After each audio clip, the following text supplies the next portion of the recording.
To నిఘా నేత్రం news. Nizamabad నగరంలోని అశోక్ నగర్ బోధన్ రోడ్డు ప్రాంతంలో డాక్టర్ బాబాసాహెబ్ అంబేద్కర్ 135వ జయంతి వేడుకలను మాదిగ సంఘం అధ్యక్షుడు టి హరికృష్ణ ఆధ్వర్యంలో ఘనంగా నిర్వహించారు.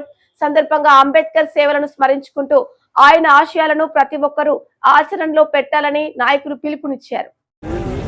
34వ division MIM party incharge T Bhagyalakshmi నేతృత్వంలో అంబేద్కర్ విగ్రహానికి పూలమాలలు సమర్పించి ఘనంగా నివాళులర్పించారు. కార్యక్రమానికి ఎంఐఎం పార్టీ జిల్లా అధ్యక్షుడు మొహమ్మద్ ఫయాసుద్దీన్, నగర అధ్యక్షుడు మరియు కార్పొరేటర్ మొహమ్మద్ షకీల్, ఆమిర్ ఫజిల్, కార్పొరేటర్ అమర్ ముఖ్య అతిథులుగా హాజరై అంబేద్కర్ సమానత్వం, సామాజిక న్యాయం కోసం చేస్తున్న విశిష్ట కృషిని కొనియాడారు. సమాజంలో సమాన హక్కులు, విద్య, స్వాభిమానంతో ముందుకు సాగాలని పిలుపునిచ్చారు. ప్రత్యేక ఆహ్వానితుడిగా Nizamabad town 1 police station SHO Raghupathi పాల్గొని అంబేద్కర్ పంచరంగుల జెండాను ఆవిష్కరించారు. అనంతరం విగ్రహానికి పూలమాలలు వేసి నివాళులర్పించారు. సందర్భంగా రోడ్డు సేఫ్టీపై అవగాహన కార్యక్రమం నిర్వహించి హెల్మెట్ ధరించడం ప్రాణరక్షణకు ఎంతో ముఖ్యమని వివరించారు. ట్రాఫిక్ నిబంధనలు తప్పనిసరిగా పాటించాలని, ప్రతి ఒక్కరూ సురక్షితంగా ప్రయాణించాలని సంకల్పంతో ప్రతిజ్ఞ చేయించారు. అంబేద్కర్ ఆలోచనలు, ఆయన చూపిన మార్గం గురించి పలువురు ప్రశంసిస్తూ యువతకు ప్రేరణగా నిలవాలని సూచించారు.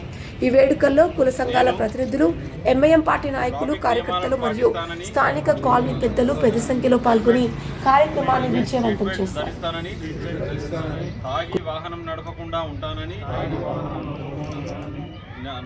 నేను మరియు నా ప్రాణాలను మరియు ఇతరుల ప్రాణాలను కాపాడుకుంటానని ప్రతిజ్ఞ చేస్తున్నాను.